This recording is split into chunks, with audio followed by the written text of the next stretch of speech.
I moved into apartment 4C. Then my sister's life started replacing mine. Reddit drama story. They told me the building had character, and I suppose that was one way to describe the cracked crown molding, the uneven floorboards, and the constant smell of burnt toast wafting from someone's eternally cursed kitchen. I moved into apartment 40C on a cold Wednesday morning, the kind of morning where your breath hangs like guilt in the air and your shoes squeak like you're walking through a memory. The rent was suspiciously cheap, which should have been my first clue. But when you're 29, half-employed, and emotionally hungover from a 3-year relationship that ended with a voicemail and a blocked number, square footage trumps superstition. The building stood like a crooked tooth on a row of half-forgotten brownstones, all hunched under the weight of a city that moved on without them. My window looked directly across a narrow air shaft into apartment 4D.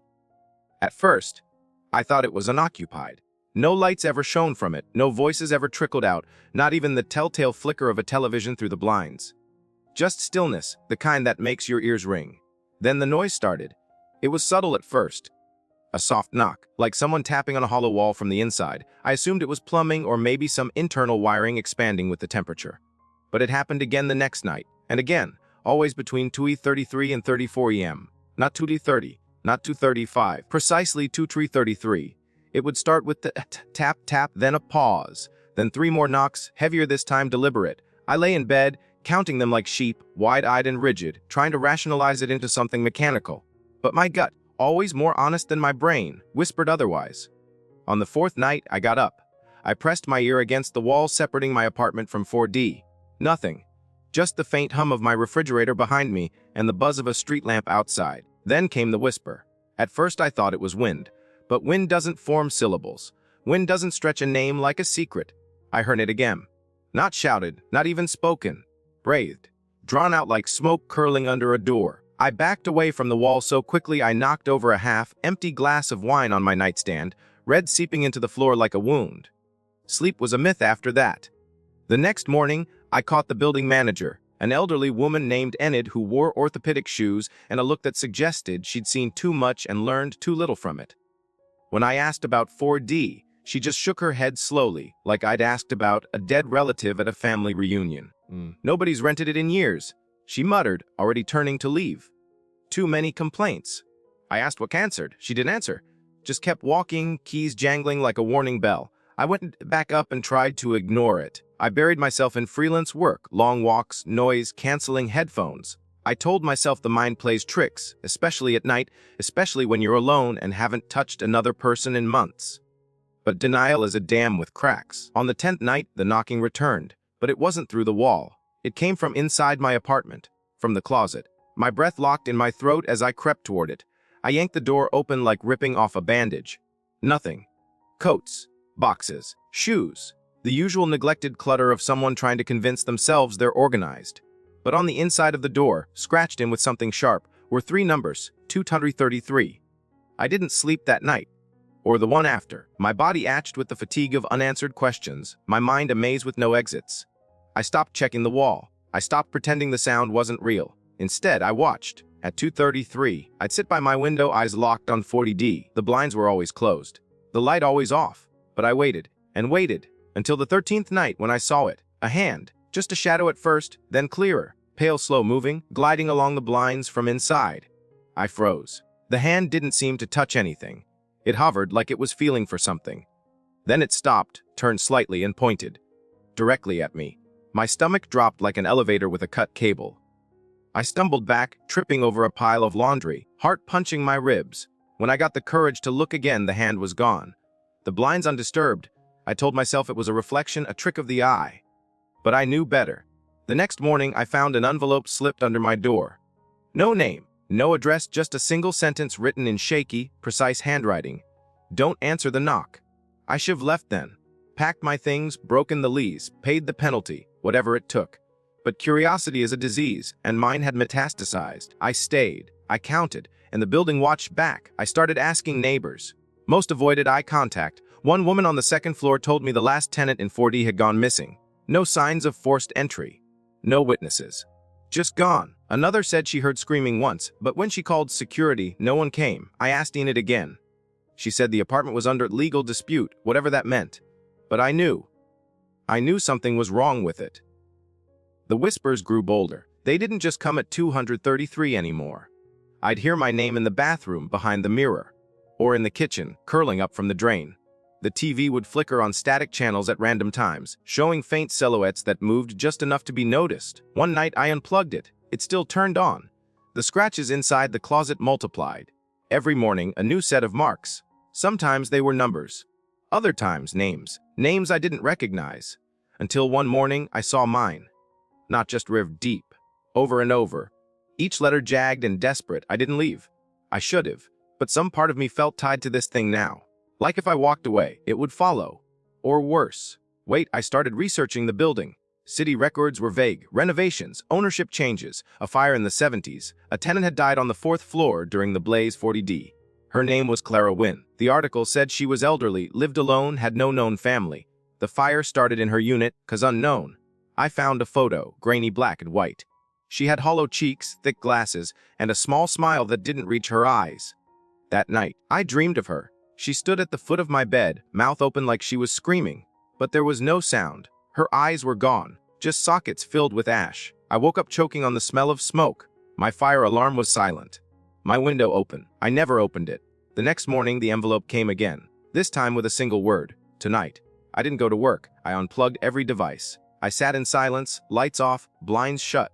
And I waited. At 2:33, the knock came. Not from the wall, not from the closet, from the front door. 3 knocks. Perfectly spaced. Heavy. Expectant, I didn't move. I barely breathed. Another knock, louder this time. My doorknob trembled. I reached for my phone, but the screen stayed black no matter how many times I pressed the button. The knocking stopped. Silence stretched like elastic, ready to snap. Then I heard it. Breathing. From the other side. Rhythmic. Close. My shadow on the floor shifted, as though someone else was casting it now. I backed away slowly. Then a voice, soft female, familiar. Please, let me in. I hadn't heard that voice in 10 years.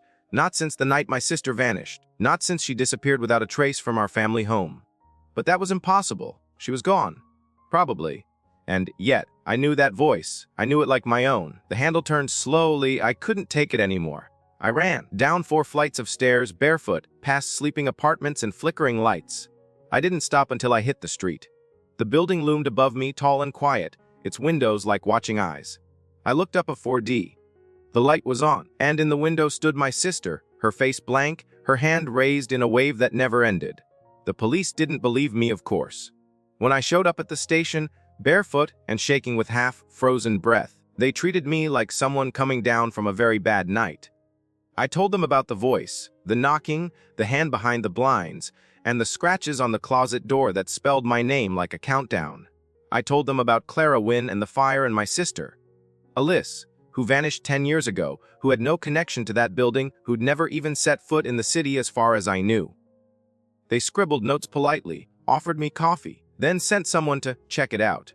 2 hours later, I got a call from a bored-sounding officer. No sign of forced entry, no one in the apartment next door, and your closet door looks just fine. Might want to get some sleep. I hung up and just sat there, not sure what stung worse, the condescension or the fact that maybe I was losing my grip. But something inside me, something primal and quiet, kept insisting I wasn't wrong. That what I saw, heard, felt was real, and if I walked away now, I'd be walking straight into the mouth of something worse.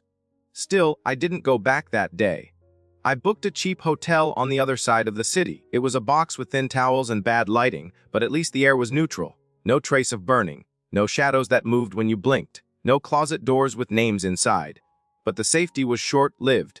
That night, the dreams followed me. This time, I wasn't in bed. I was in 4D. The room was empty, walls stained black, windows boarded from the inside. Elise stood in the center, barefoot in her old cherry, printed pajamas she wore when we were kids. Her hair hung wet over her shoulders, like she'd just stepped out of a lake. She didn't speak. She just stared at the wall behind me. When I turned, I saw it, a mirror, cracked down the middle. And in its reflection, I wasn't myself. I was Clara. Same hollow cheeks, same glasses, same small, unfinished smile. I woke up screaming and halfway falling off the bed. The receptionist called 5 minutes later asking if I was all right. I lied and said it was a nightmare. But something had changed.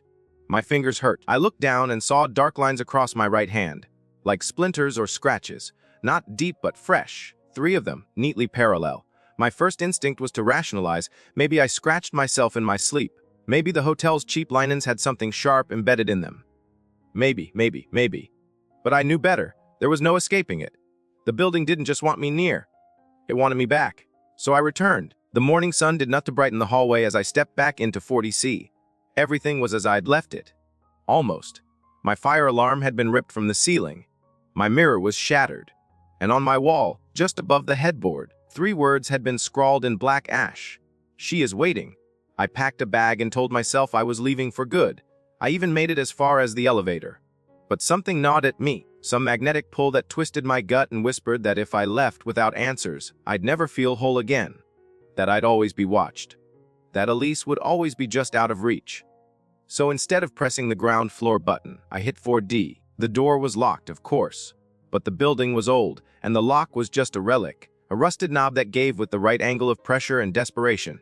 The air inside 4D hit me like a mouthful of soot. Stagnant and hot, heavy with something metallic and old. Dust danced like it remembered things. The room was nearly empty. Just a toppled chair, a cracked lamp, and the overwhelming scent of scorched wallpaper. But the walls, they weren't right. They were breathing. Not literally, no, but there was movement. Like the room expanded and contracted with invisible lungs. My ears rang with silence. I took a step forward, and the floor let out a groan so deep it felt like it came from the bones of the building. The closet was directly across the main room. I approached slowly like I was sneaking up on an animal that bite.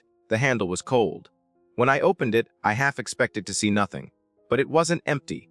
Inside stood a mirror. Old, tarnished. The glass warped and wavy like a funhouse. I stared at it. It stared back. My reflection didn't match me. It moved slower. It smiled when I didn't. I stepped back. The reflection stayed put. And then it blinked. I slammed the closet door shut so hard the hinges groaned. My heart was trying to claw its way up my throat, and my hands trembled with a fear I hadn't felt since I was a kid lost in the woods behind my childhood home. But something told me to look again. I opened the door a second time. No mirror. Just coats. Dusty. Moth-eaten. Normal. But pinned to the back wall was a photo. Yellowed and curling at the corners. It showed a woman. Clara Wynne. I recognized her from the article. But next to her stood a little girl. Dark-haired. Barefoot. In cherry-printed pajamas. Elise, same face. Same stance. I staggered back, dropping the photo. That's when the knocking started. Not on the door. From under the floor. 3 slow, booming knocks that echoed up through my feet and into my spine. I dropped to my knees, pressed my ear to the floorboards. Silence. Then a voice. Fragile. Please let me out. I scrambled up and sprinted out of 4D, slamming the door behind me, not caring if it locked. My legs carried me back into my own apartment, but I couldn't breathe. I felt like the air was shrinking. I stood in the center of the room, trying to orient myself, when I saw the closet door. It was open. I didn't leave it open. Inside, the mirror was back. And this time, it was me in the reflection. But my eyes were bleeding. 2 black streams running down my face, and a smile too wide, stretching inhumanly across my cheeks. I shut the door and backed away. Then I noticed the red stains on the floor near my bed. Not wine this time. Thicker. Smelling of iron. I leaned down. 3 bloody fingerprints smeared in a perfect arc. Not mine. My phone buzzed suddenly, jerking me out of the fog. Unknown number. Just one message: you opened the wrong door. That night, I left my apartment again, but not for a hotel. I needed more. Answers. Salvation. I found a woman online named Mara, a medium of sorts, who specialized in spatial echoes and residual trauma. I know. It sounds ridiculous. It felt ridiculous. But at this point, I'd trade my dignity for a moment of clarity. She arrived the next afternoon, silver hair in a braid. Eyes sharp and too bright. The moment she stepped inside, she winced. "There's a tear here," she said, walking past me like she owned the place. Something pushed through, and something else got stuck. I asked what that meant. She didn't answer. She opened my closet, stared at the mirror, then pulled a thin black cloth from her bag and draped it over the glass. "Do not uncover it," she warned. Not unless you're ready to trade places." I didn't ask her what that meant either. Some truths are easier half known. She moved to the wall between 40C and 4D, pressed her palm to the paint, and whispered something I couldn't understand. The air grew colder. A gust of wind swept through the sealed apartment, and every light bulb blew in unison. Then the knocking started again, not just one direction. All around floor. Ceiling. Walls, like something trapped in a box with too many sides. Mara's lips went pale. She turned to me. "You brought it here. By seeing her, by listening. You've created a bond. I asked how to break it. You can't, she said, but you can bury it. Again. That word again. Stuck in my chest. I asked her if Clara had done this before. She nodded. Clara made a deal once, to keep her sister alive, but the deal required a witness, someone to carry the memory. She never found one. Until now. I sat down, my legs no longer willing to hold my weight. What do? I asked. You decide, she said. Seal it and live knowing it's still here, or finish what Clara started. I asked what that meant. She didn't answer, just handed me a box of matches and left without another word. That night, I sat in front of the closet for hours. I didn't eat, didn't move, just stared at the draped mirror and the black cloth that swayed slightly even without wind. At exactly 2:103, the cloth slipped off by itself. The mirror glow reflection was gone, replaced by Elise. She wasn't smiling. She looked tired. Her lips moved, but no sound came. I mouthed back. What do? She pressed her hand to the glass. I did the same. The surface felt cold. Then she whispered one word. I couldn't hear it, but I felt it in my bones burn. I didn't sleep that night. I sat cross-legged on the floor of my apartment, staring at the mirror with the black cloth bunched like discarded skin at its base. Elise's face still faintly pulsing in the glass like a heartbeat too deep to reach. Her lips had moved only once. Burn, but the echo of that word reverberated through my ribs, my spine, my teeth.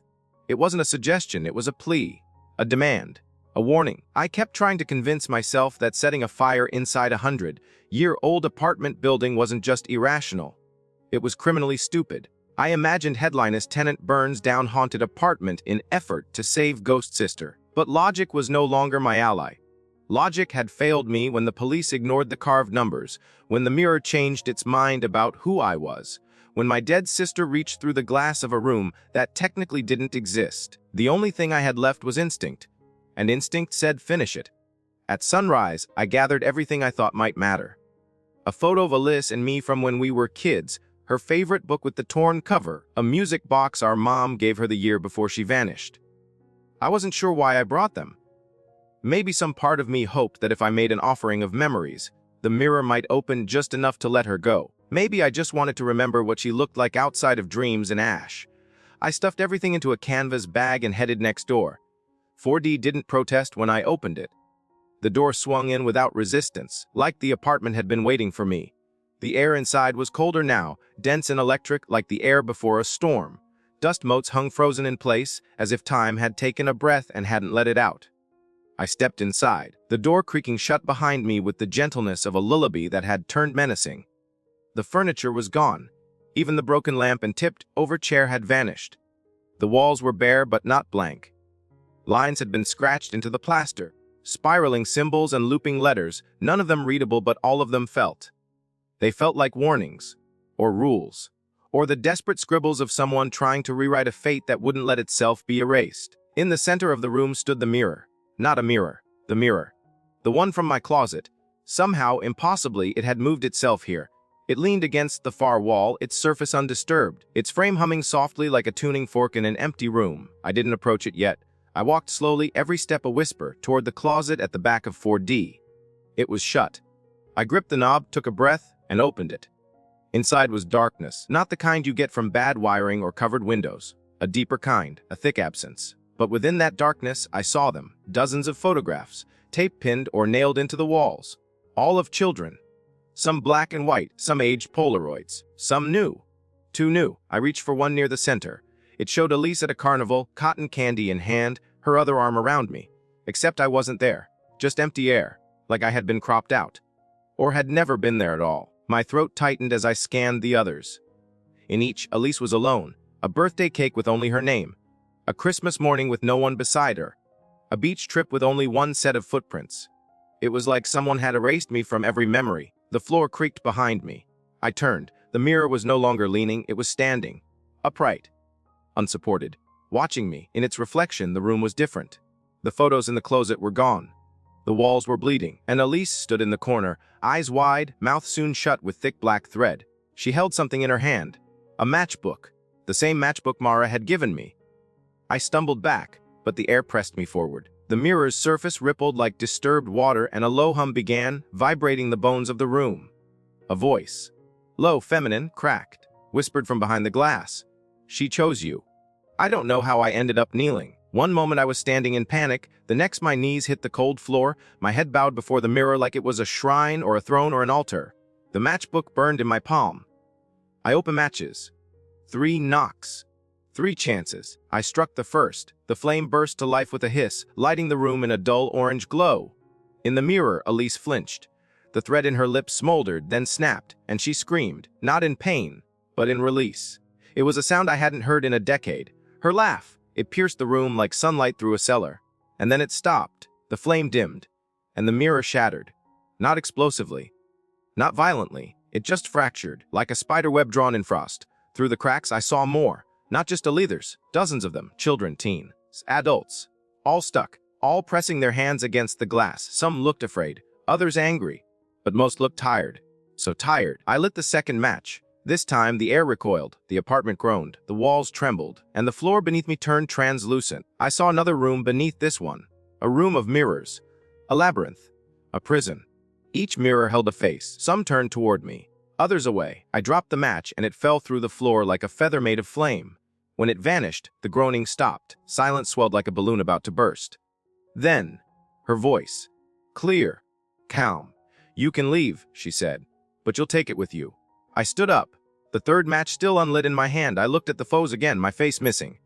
My place erased. If I left, I would forget her. I was forgetting her. Her birthday. Her laugh. The way she used to twist her hair around her fingers when she lied. The smell of the shampoo she always borrowed from me without asking. Every piece of her memory had started to rot, even before the mirror. This wasn't about ghosts. It was about memory. About sacrifice. About the price of keeping someone alive when the world wanted them gone. I struck the third match. The room ignited, not in fire, but in light. Blinding. Weightless, the mirror screamed.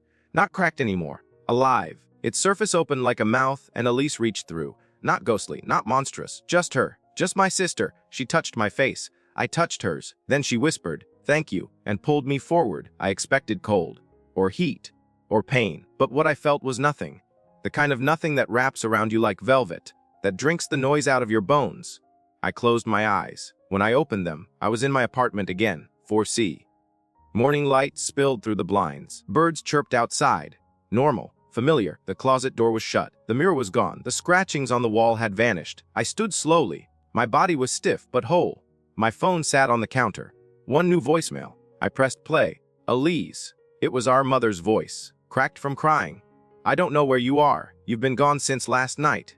I called the police. Please, please come home." I stared at the screen. It read voicemail for Elise. One new message. My hands were smaller than I remembered. My nails painted pale pink. I caught my reflection in the microwave door. It wasn't mine. It was hers. I didn't panic right away. There's a strange moment when your mind sees something impossible and still tries to rationalize it, to cage it in logic. I stared at the microwave door, tilted my head, squinted, blinked again. But the reflection didn't change. It was her face, Elise's face, staring back at me. Her eyes wide with a kind of fear I remembered from childhood when she got lost in a mall once and I found her clutching a mannequin, thinking it was a person. Her lips, trembling just slightly, parted like she wanted to speak but couldn't. My brain screamed, but my body was silent. I raised a hand. The reflection raised hers.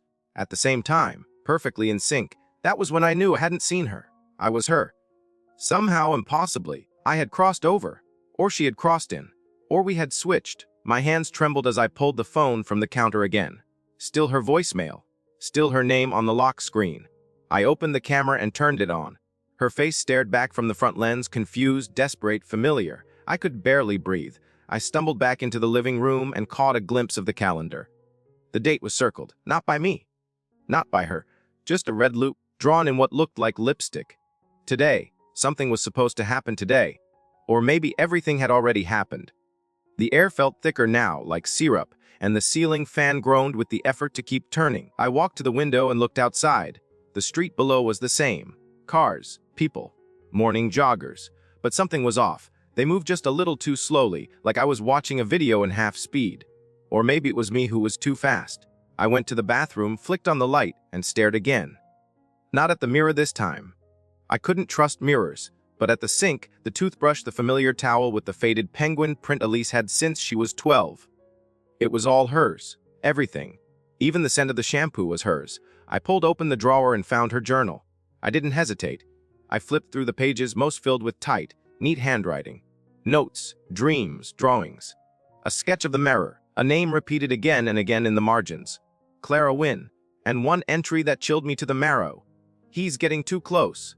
I think the mirror knows. If I can't hold it off much longer, he'll take my place. Maybe that's what it wants. Maybe it always wanted him. But if he ends up in here, I need to find a way out. I need to remember who I am, even if it means stealing his skin.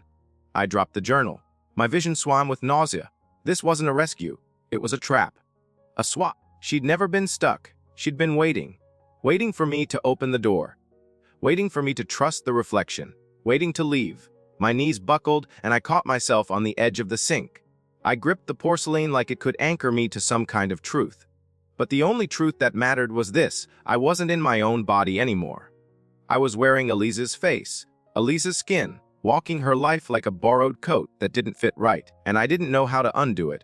I turned back toward the living room, determined to find the mirror again. If it had pulled me in, maybe it could pull me back out. But the closet was empty, no mirror. No cloth. Just shelves and clothes and dust. I tore through the apartment, under the bed, behind the couch, even in the kitchen cabinets. Nothing, like it had never been here, or had never needed to be. The last place I looked was the hallway. I opened the door and stepped out into the corridor, which looked normal at first. Same wallpaper, same flickering light above apartment 4D, but as I moved closer, the walls began to shimmer. Not visibly, just perceptibly, like heat over pavement. A quiet, growing pressure built behind my ears. I raised a hand to knock on 4D's door. It opened on its own. Inside was different, not the burned-out husk I'd seen before. Now it was furnished, fully. A lamp buzzed on a side table, a kettle hissed quietly in the kitchen, and a coat hung neatly by the door. As though someone lived here, as though someone always had. I stepped inside, calling out instinctively, "Hello." My voice sounded strange in Elise's throat. It echoed wrong. No reply came. I crept deeper into the apartment. Everything was clean, dustless. Maintained. The coffee table held a stack of old newspapers, all dated within the last week. The headline read, "Local girl missing again." The image below was Elise. Me. The article described her sudden disappearance, suspicions about mental health, strange sightings. The name of the reporter, Clara Wynne. I dropped the paper. My heart stuttered. Clara hadn't been a victim. She'd been the author. The architect. I stepped toward the bedroom door at the end of the hall. I reached for the knob. It opened to a room full of mirrors. They lined the walls like wallpaper, each slightly tilted, each reflecting not the room, but others. Alternate rooms, parallel apartments, versions of 4D from different timelines, different outcomes. In one, I saw myself, my real self, slumped in a chair, eyes closed, mouth open like a scream had been frozen mid-breath. In another, I saw Clara, ageless and furious, staring back at me like she knew I was watching, and in the center of it all, one mirror stood alone, a black frame, no reflection. Just depth. I stepped up to it and reached out, but my hand passed through cold air. No resistance, just void. I hesitated. This could be the way back, or a final trap. But what choice did I have? I leaned forward, closed my eyes, and stepped through. The world flipped, literally. Up became down. Noise became silence. My stomach turned inside out as I tumbled through weightlessness, until I landed hard on a wooden floor. I gasped and opened my eyes. I was back in 40C. I checked my hams, my arms, my face. Ran to the bathroom mirror. Me. My eye face. My body. My voice. But the reflection didn't move. It stared at me. Identical but wrong. The same face, but colder. Smiling slightly. And then it spoke. "You're back. But not alone." I stepped away from the mirror, heart pounding. Something came with me. Something hitchhiked in my skin. I could feel it. Weight behind my eyes, a shadow in my breath. Behind me, the closet door creaked open. I turned. Inside was the black, framed mirror. Still hungry. ChatGPT said at first. I did what anyone might do. I slammed the closet door shut and jammed a chair beneath the knob. As if wood and metal could stop whatever had followed me through that mirror. As if anything ever really could. But no matter how tightly I sealed that door, I still felt it. Like a pulse behind the drywall. A pressure in the room, quiet and constant, like being watched from inside your own skin. And the reflection. It never stopped watching. Every time I walked past a mirror, a window, the black screen of my turned-off phone, I saw it. Me, but not. Just a few seconds behind. Delayed. Smiling when I wasn't. Staring back with just a flicker too much focus. The eyes knew. They knew. The building hadn't let go of me. Or worse, it had given me permission to stay, but only as part of it. I stopped leaving my apartment altogether. Days blurred together in a low haze of exhaustion and paranoia. Food lost its taste. My reflection lost its trust. I kept all reflective surfaces covered, every window draped, every screen dark. Still, I felt it. At night, I could hear whispers again. Not Elise, not Clara. Something older, something patient. Breathing in the cracks of the walls, speaking in the creaks of floorboards. It wasn't saying my name anymore. It was using my voice. I'd catch it in the middle of the night, my own voice mumbling from behind the closet door. Muttering things I never said. Promises. Lauder. Once, I heard it humming Elise's favorite song. I should have run, but I didn't. I told myself it was too late. That escape was an illusion, a cruel detour to distract from the truth that the moment I lit the match, the moment I stepped through the mirror, I'd agreed to something permanent. The apartment knew. It had claimed me. I was just waiting to figure out what it wanted next. But one morning, something changed. I woke to find the chair no longer under the closet knob. The door was wide open. The black-framed mirror gone. In its place stood another mirror. Oval-shaped, antique brass frame, delicate carvings of eyes all around the edge. I'd never seen it before. It didn't match anything in my apartment. It sat quietly in the corner, leaning against the wall like it had always been there. I approached it slowly, heartbeat rising like a tide. The glass shimmered faintly, like water disturbed from beneath. My reflection looked back, perfectly normal. No delay. No smirk, no wrongness, but something was off. Behind me in the reflection was a woman. Eli standing perfectly still. I turned. Nothing. Turned back to the mirror. There she was again. This time, she looked different, faded, like a shadow printed too many times. Her eyes were tired. Her lips were cracked. Her arms were stretched toward me like she was underwater. And in her hands, she held the music box. The same one I had brought into 4D before all of this started. The one I thought I'd lost. I stepped closer. Her mouth moved. I leaned in. Only one word formed. Switch. I staggered back, almost knocking over the side table. She wanted back in, or out, or both. I ran to the bedroom and opened the drawer where I kept the music box. It was there, just where I'd left it. I opened it. The melody played. Soft, broken, just slightly off key. But it played, as it had for years. So why did she have it? The mirror had lied before.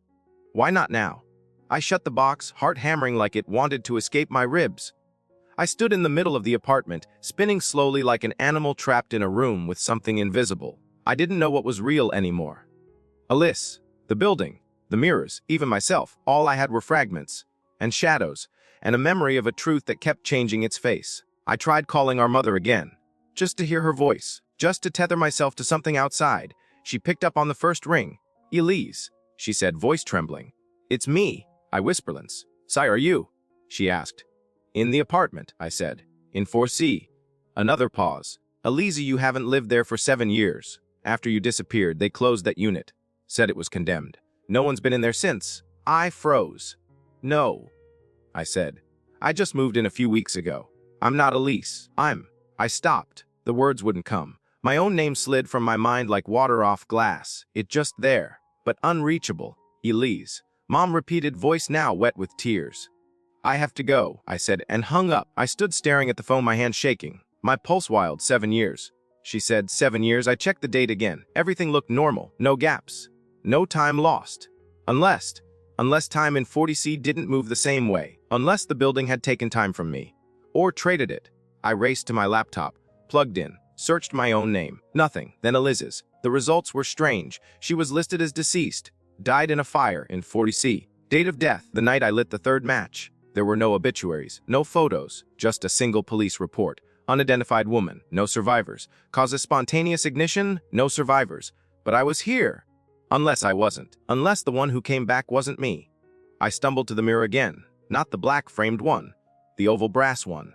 Elise still stood there. Still holding the music box. Still mouthing that word. Switch. I looked down at the box in my hands. Then back at her. Then again at the mirror. The box in her hands had a crack on the lid. A long, jagged split. Mine didn't. I ran my thumb across the surface. Smooth. Untouched. I opened it again. Time. No sound came out. Just dust. I dropped it. The lid snapped shut. I turned to the mirror. She was gone. Just my own reflection now. Breathing heavy. Eyes wide. Smiling. I wasn't smiling, but my reflection was. Then it winked and walked away. I didn't follow the reflection. Not at first. I stood there, heart thudding in my ears like the beating of some ancient war drum, watching as my mirror self receded into the frame's invisible depth. The reflection didn't mimic anymore. It acted. It chose. And I stood still, paralyzed by a realization so horrifying it made my skin feel like a borrowed costume. I was no longer a person standing in a room. I was a flicker, a copy, a ghost still catching up. I backed away from the mirror slowly, until I bumped into the edge of the kitchen counter. I gripped it knuckles white, trying to anchor myself to anything solid. But nothing in the apartment felt solid anymore. The walls pulsed faintly.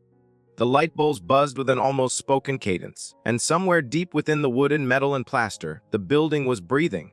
When I finally forced myself to move, I went straight for the front door. But it wasn't there. Not gone. Wrong. It still stood where it always had, but something had shifted. The color was off, a few shades darker, like it had been soaked in black tea. The knob was colder than it should have been. When I twisted it, the sound was hollow, echoing too long for such a small space.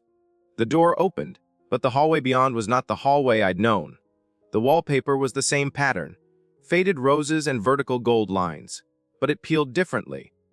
As if time had unwound backward in this part of the building, a smell of iron and mildew filled the corridor, thick and wet and old. The floor creaked underfoot as I stepped out, but my footsteps didn't echo. Something else did. Each step I took forward was mirrored by another, slower, dragging step behind me. I didn't turn around. Not yet. I walked slowly, scanning the apartment numbers. They were the same, 4B, 4A, but the doors were wrong. The numbers looked carved, not mounted. Jagged. Uneven, like they'd been etched by fingernails, not metal. At the far end, where the stairwell should have been, there was only a wall. No door. No exit. Just more wallpaper and the faint, irregular thump of something behind it, like a heartbeat or a fist. I turned. The hallway behind me was empty, until it wasn't. A woman stood at the far end, dressed in black hair, damp, head tilted at an unnatural angle. Her face was shrouded in shadow, but I knew it was Clara. I didn't wait to confirm. I bolted back into 40C and slammed the door, twisting the lock and pushing a dresser against it with shaking arms. But I knew it wouldn't hold. The apartment didn't protect anymore. It allowed, and whatever Clara had become, whatever I had awakened, she wasn't just here to haunt. She was here to finish what she started. The closet door creaked open behind me. I turned. The oval mirror was gone. In its place was the black framed one again, humming softly like a lullaby beneath the floorboards. It didn't show me anymore. It showed Elise, standing still, waiting, but this time she wasn't in a room. She was outside. I saw buildings behind her. My street. Cars I recognized, a blue mailbox. She was on the sidewalk, looking up, and then she raised a hand and pointed. At me. No. At my window. I turned slowly toward the window, heart frozen mid-beat, and I saw her, standing across the street. Real. Not glass. Bound. Real. Staring up into my apartment like she was trying to remember where she left something. I stepped forward, drawn by something older than logic, older than fear. She looked right at me, didn't smile, didn't wave, just stared. Then she mouthed something I couldn't mouth back. What? She repeated it. Let me in. I staggered backward. Behind me, the mirror's hum grew louder, high-pitched, angry. I turned again. Lisa's reflection still stood in the mirror, but now she looked different, mouth wide, eyes black, screaming without sound. The hum became a scream. I covered my ears, dropped to the floor. The walls shook, the lights burst. The floor cracked beneath me, revealing a thin black line stretching from one end of the room to the other. From the mirror to me, the line began to widen, groaning like a mouth forced open. I tried to crawl away, but the floor split beneath my hands and I dropped. Into darkness, into silence, into something else. When I landed, I was in a corridor, longer than it should be. The floor was tiled like an old hospital, and the walls were lined with doors, each with a number and a name. I stood slowly, knees bruised, head spinning. I reached for the first door. It read 4D, Clara Wynn. I opened it. Inside was a replica of the apartment, but twisted. Everything was reversed. The kitchen on the wrong side, the couch upside down on the ceiling, and in the center of the room, a little girl sat humming to herself, tearing petals off dead roses. I stepped in. The girl looked up. She had Elise's eyes, but Clara's smile. She tilted her head.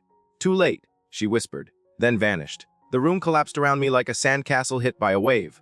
I was back in the corridor. I opened another door. 4C to my name icon, except this time the nameplate was blank, empty. I stepped in anyway. Inside was a mirror. Just a mirror, framed in red. Its surface didn't reflect the room, it reflected a coffin. My coffin. Closed.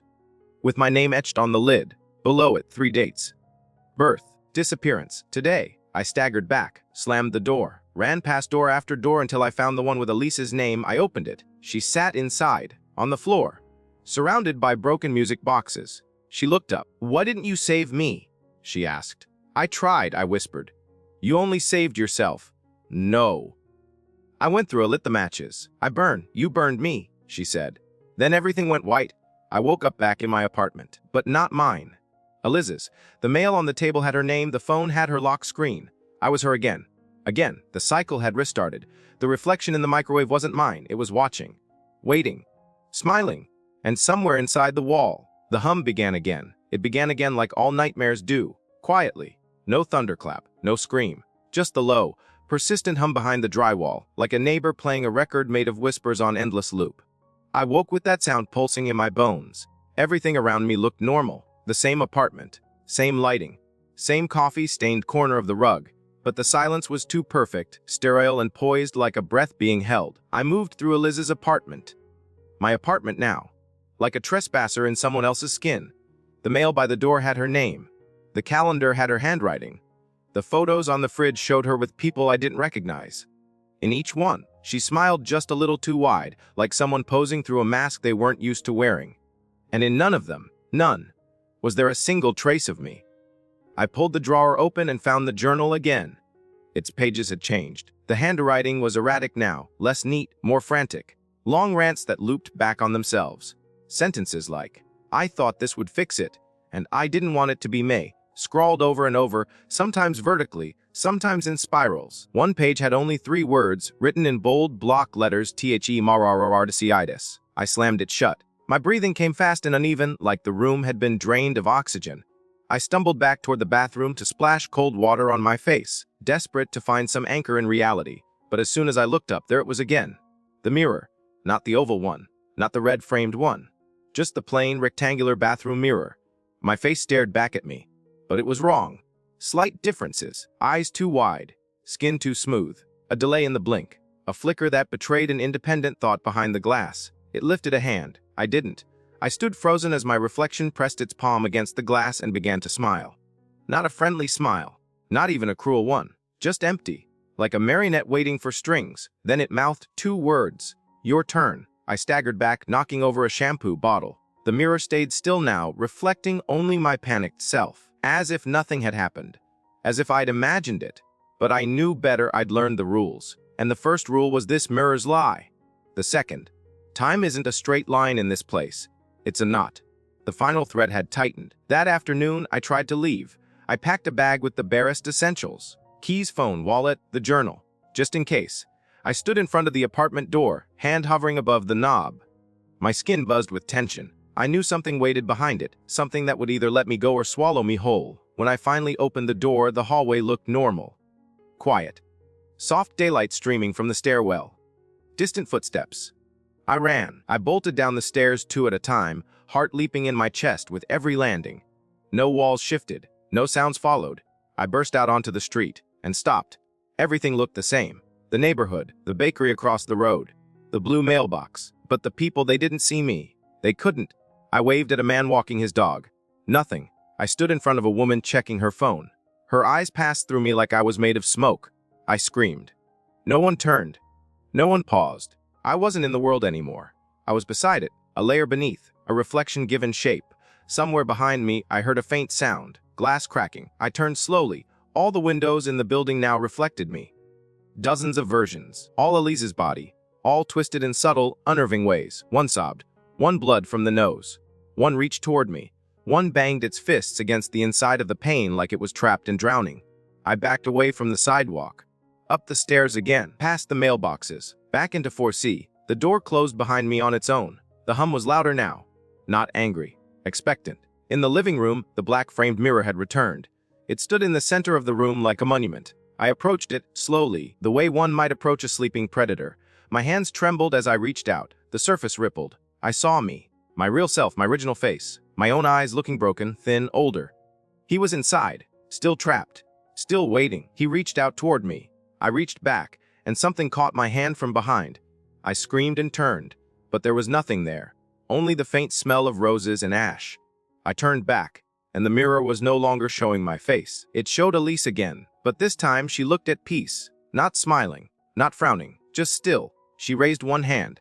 A match appeared in her fingers. She struck it, and the mirror ignited. I stepped back as flames erupted behind the glass but didn't touch the frame.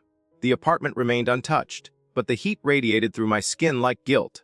I watched as every version of myself inside the mirror began to burn. Dozens of them.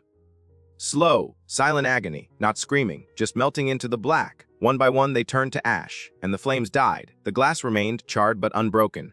Now it reflected nothing, only darkness. I waited, and then I saw her, Elise. Not in the mirror, in the room, standing across from me barefoot, calm. "You shouldn't have come," she said. "I was trying to save you." "I didn't want saving," she replied. I stared at her. "Then why?" She looked at the black, framed mirror, now dormant. "Because it has to choose someone?" Choose for what?" "To remember." She stepped closer. "To be the tether, so it doesn't get hungry." My throat closed. "You used me." "I waited," she said softly. "But you chose the door. You struck the match. You crossed over. I wanted to be the one. But it picked you." My knees buckled. "You're free," I whispered. She nodded. "You'll forget," she said. "They all do." "No," I begged. "I can't forget." But she was already fading, not into the mirror, into the air, like a memory being erased. And then the mirror turned again. This time, it showed me, as I was now, eyes dull, face empty, and then nothing. Only my apartment, alone. I don't know how many days have passed since then. Time doesn't move the same anymore. I wake, I walk, I breathe, but I'm not part of anything. People still don't see me. Technology doesn't register me. No one calls. No one answers. I leave notes in mailboxes. I scream in the streets. Nothing changes.